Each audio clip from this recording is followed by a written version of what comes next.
Hey guys, I'm Nikki. I am the star director of Butterfly Kisses. I'm going to go live for a little bit to discuss last chance first glance parties. I admit right up front, I have wicked ADHD and actually took notes so that I can stay on topic. If you have any questions, feel free to ask. I am very much an open book. So when I do a last chance first glance party, it's because I want everyone to see what is leaving, but what is coming. What is leaving is going to help us with club. It's going to help us get the extra PRV for people who do not want a club. But it's also going to give us the first glance of people who want to front load your calendar or help you towards an incentive. People want to help always. So I will always make an event in my VIP page, and it's called Last Chance First Glance Party. I will always make a public event, but it's on my personal page so that people can see it in both places. Whether they're a VIP or a customer, I want them to know that I'm offering this opportunity. Even if they can't come, they can see it. They see you consistently posting. I always make my personal last chance first glance parties on Sundays, and I usually do them around 2 o'clock. Church is usually done by 2 o'clock. Saturday's always in the middle of the weekend, and people are always wanting to do things, especially if it's nice.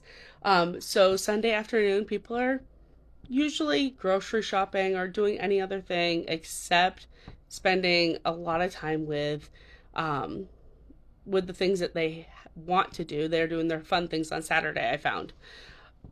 And lunch is always done by typically 2 o'clock. What I have for my checklist, really, really simple, guys. I mean, I keep things simple. I'm a mom of 4. I have my testers that are leaving, and my current testers. I have them on opposite sides of the table. My ones that are leaving, I have a list of, oh no, these are going, so that people can see that they're leaving. And then on the other side, I have a love it, like it, hate it. Yes, I said hate it. Any of my customers know if you ask them what scent I do not like, I'm going to admit it, I do not like Luna. And every single one of my customers know that. Because I authentically tell them, this is not my scent, guys. And anytime it smells like floral or in that core category of Luna, they know the face I'm going to make live. I don't hide it. I'm going to be honest. So you want both sets of testers. You want information about club, what's leaving, and what's coming. Pen and paper, always.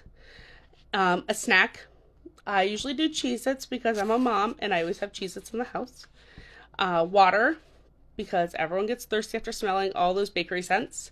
And coffee grinds, because sometimes eventually when you smell so many different things, you actually stop smelling a lot and you can't smell that intense smell. So then when they have their piece of paper and they're smelling the different ones they like or don't like, etc., I actually have them write 3 different lists. 1, 2, 3, 1, 2, 3, 1, 2, 3. I have the love, their top 3 that they absolutely love. Then I have them write a list that's a little different. I have them write a list that they would gift to a friend, because a lot of the things that we buy or for others, we buy them while we're impulse shopping. So what would they gift to a friend because it's something that reminds them of that friend? Those core memories really make a big difference when it comes to selling the product. And then I write a last list of 3, hard pass. Luna's on my hard pass list. But not everyone feels that way, so obviously, because it's our bestseller. So I have them write their hard pass, because then it also gives me an idea of what kind of scent category they do not like. So with those 3 lists, I then work from there. I never say I love all the scents, because I don't, and our customers can see that right away. And you want them to know that you don't love everything, because you want them to feel that they can trust your judgment and be honest with them. When they say that they love a scent, ask them why. Ask them if it's a memory. It's something you can bond on, something you can talk about. It's a good way to make that connection, because we're always building those connections with our customers. And then ask them if they love them so much. Why not ask them to do what you do so you can always have that memory of that bond? A lot of people don't want to join right away. That's okay. They want information. And even if they say no, you can then say, I completely understand. What about we do a scent social then so you can get that scent that you love? People in general, it's a researched fact that people do not like to say no twice in a row. I literally work in research. This is something I looked up. So, because typically people don't say no twice, they will agree typically to a scent social, whether it's a in-person or virtual, and that's what I call them. I do not call them parties. I do not have time to do parties. I do scent socials.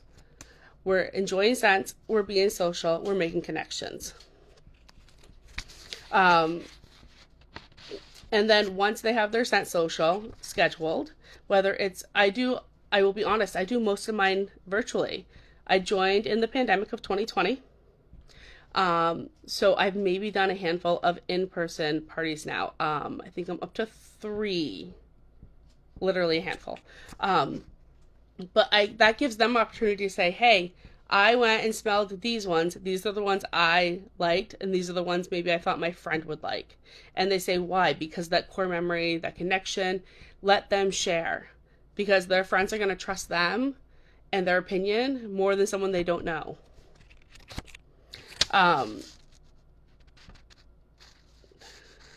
But then when you do that, make sure they keep it simple and that you keep it simple. Like, do not overplay. Oh my gosh, yes, I love that one too.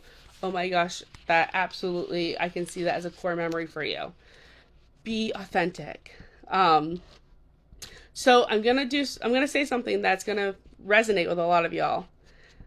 One of the first scent socials I did for Last Chance, First Glance parties, no one showed up. I'm sure a bunch of you can say that as well. So the same thing happened for my second one and my third one. And I didn't know what to do. My sponsor suggested I take real life pictures. I had everything set up. Why not take real life pictures with them? Because people like to see your face. They like to see your product with them, with the product, so that you've seen it, smelled it. You can tell them the texture, etc. So that's what I did. And I had better PRV that winter. So it worked out really well that I, took the advice I was given. My fourth Last Chance First Glance party, I changed it up. I decided to have a flower coloring party, which was a hit. I had all my testers out still. I had some products out that were leaving, some that were coming. And I said ahead of time, I'm going to have a scent social on this particular date at this time. I'm also going to have a coloring party. We'll bring the markers out. We'll have some fun.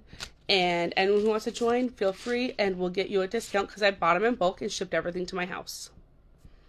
And I had 6 people show up, which was more than 0 for the first 3. They bought their flowers, and then we colored them together. We smelled the testers. We got to talk as in conversation. I usually do not have wine at my events because I feel that sometimes wine can, I don't smell as many things when I drink wine personally. So I figured if I don't, maybe it might either enhance or not enhance someone's senses as well, like mine. So again, water.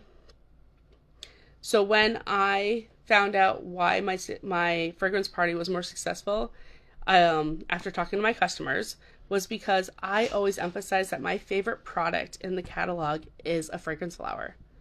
I am a couponer by heart. I've been couponing for 10 years. And I always say it's the best bang for your buck. You get 2 months worth of product for $15, $16, depending on which catalog it was, because I didn't know it increased partway through my journey.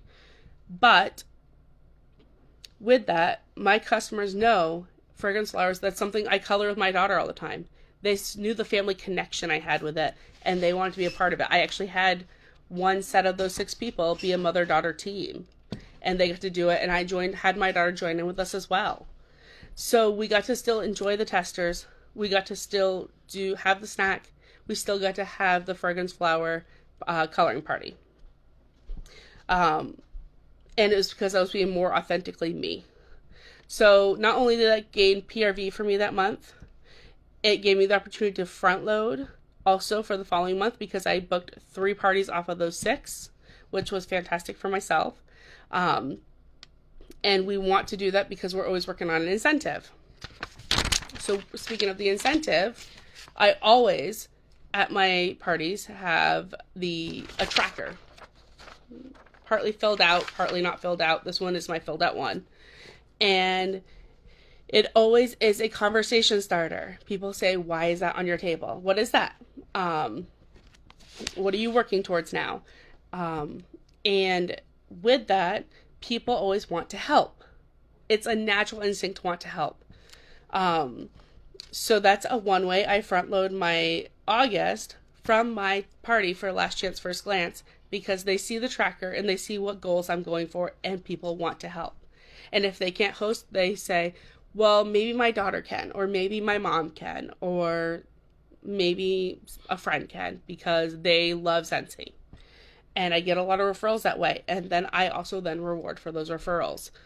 So having a Last Chance First Glance party is a great way to build not only connections, PRV, front loading. It's just a great way to set your business up for success that month and the following month for the rest of the incentive, or furthermore if you continue with following through with those.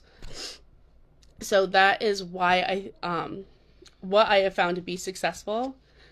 It is not always easy to have a party where no one shows up, and if no one shows up, like it did for myself, make sure you take those pictures. That was the best advice I think I ever heard from my sponsor, was take those pictures, let people see that you see those products.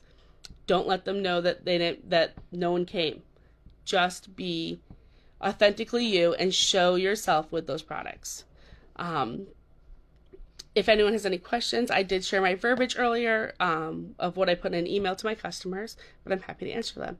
I hope everyone has a great night.